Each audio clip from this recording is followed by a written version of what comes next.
Alright, here we have it. The sail, the mast, the boom, the mast.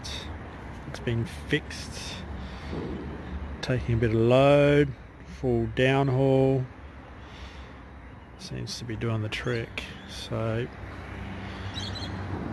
see, bending like a Nil Pride does with the flaps at the top, exhaust system happening. I think we have success.